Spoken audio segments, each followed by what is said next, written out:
ऐसा है। आप अभी बड़ा डिफिनेट होकर के कह रहे हैं कि कांग्रेस का नीतीश जी की आप किस बिना पर कह रहे हैं? मैं बता रहा हूँ, राजनीति में डिफिनेट नहीं होता है। मैं बता रहा हूँ। अभी आपने इन्होंने अभी आप एक लाइन का बात बता रहा हूँ, सुन लीजिए। he will be like a Naveen Patnaik in Bihar. More likely, this is more likely. Information इसमें ऐड कर दूं, साफ कीजिएगा कि जेडीयू के नेता जो हैं वो ये कह रहे हैं कि हम अकेले चुनाव नहीं लड़ेंगे, साफ तौर पर कह रहे हैं। अभी वो रिकॉर्ड पर नहीं कह रहे हैं, लेकिन ऑफ द रिकॉर्ड जो बात हुई, अलायंस किससे होगा ये नहीं, उन्होंने वो कह रहे हैं कि अगर हम बीजेपी से टूटेंगे तो हम कांग्रेस के साथ जाएंगे। ये ऑफ द रिकॉर्ड कह रहे हैं साफ, बड़े नेता कांग्रेस। जेडीयू का कोई नेता डिसाइड नहीं करेगा, सिर्फ शरद यादव और नीतीश कुमार डिसाइड करेंगे। मेरी जो राजनीतिक समझ है, तो शरद यादव जी अहमद पटेल से संपर्क में हैं। अरे दोनों अरे संबंध संपर्क में सब एक दूसरे से है। कौन किससे संपर्क में नहीं है?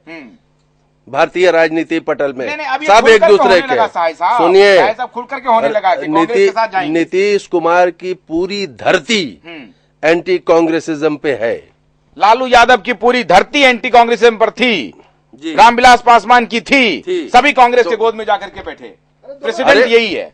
लालू की नहीं थी, लालू की नहीं थी, लालू की नहीं। प्रेसिडेंट तो यही है, नहीं लालू की नहीं। देखिए, जहां तक मेरी राजनीतिक समझ कहती है कि अभी एक तो कुछ नहीं होगा, जितना आप लोग बात कर रहे हैं ये सब कुछ नहीं होगा। परसों एक परसों एक रेजोल्यूशन आएगा, आदमी को मालूम है कि कुछ नहीं होगा। हाँ, कुछ नहीं होगा। अभी आपने कहा कि कांग्रेस के साथ नहीं जाएंगे, तो फिर जबरदस्ती हम कह दें कि कुछ हो जाएगा? अभी कुछ नहीं होगा। कांग्रेस के साथ जाने की संभावना बहुत कम है, ये मैं कह रहा हूँ, अभी दोबारा कह रहा हूँ, बहुत कम है। जी जी, उनके नेता कह रहे हैं कि नहीं, हम अलायंस में ही कहने दीजिए, जो कहते हैं सो करते हैं। क्या कोई ये कांग्रेस में जाएंगे कि नहीं जाएंगे? ऐसे बड़े बड़े शूरमा हैं जो कांग्रेस विरोध के जनक हैं और कांग्रेस की गोदी में बैठे हैं। आपके इलाके से अजीत सिंह जी, देखिए बीजेपी के पास वही तो मैं कह रहा हूँ, लेकिन विरोध था ही कांग्रेस का ना। मंत्री भी रहे हैं पार्टी में। हाँ। देखिए, बीजेपी के पास बिहार में विकल्प बहुत कम है। नीतीश ने, आज जेडीयू ने विकल्प अनेक पैदा कर लिए हैं। भाजपा बीजेपी के पास कोई विकल्प, बीजेपी को विकल्प की जरूरत नहीं है। वो एक राष्ट्रीय पार्टी है, जो आए ना तो वो लड़ेंगे। देखिए बिहार में जेडीयू सबसे बड़ी पार्टी है। कांग्रेस का क्या क्या वजूद है बिहार में? 3 विधायक हैं, 2 एमपी रहे, 4 अरे नहीं, तो उसमें फायदा नहीं होगा, लाभ होना चाहिए ना। अगर आप गठबंधन करते हैं तो उसका लाभ होना चाहिए, हानि नहीं होनी चाहिए।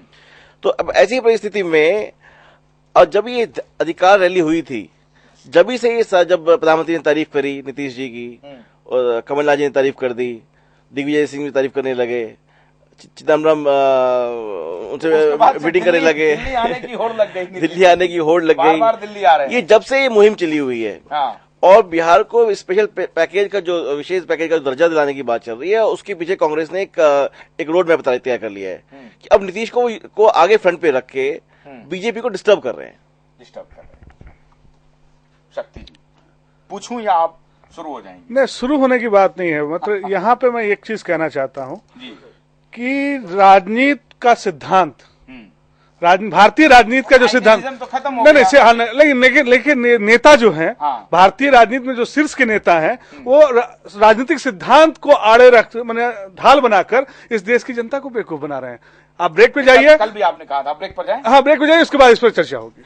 एक छोटा सा ब्रेक ले रहे हैं। ब्रेक के बाद, जैसा आपको शक्ति ने बताया कि राजनीतिज्ञ जो बड़े शूरमा हैं, वो सिद्धांत को ढाल में रख करके गैर सैद्धांतिक राजनीति कर रहे हैं। ब्रेक के बाद महाबहस में इसी पर चर्चा होगी।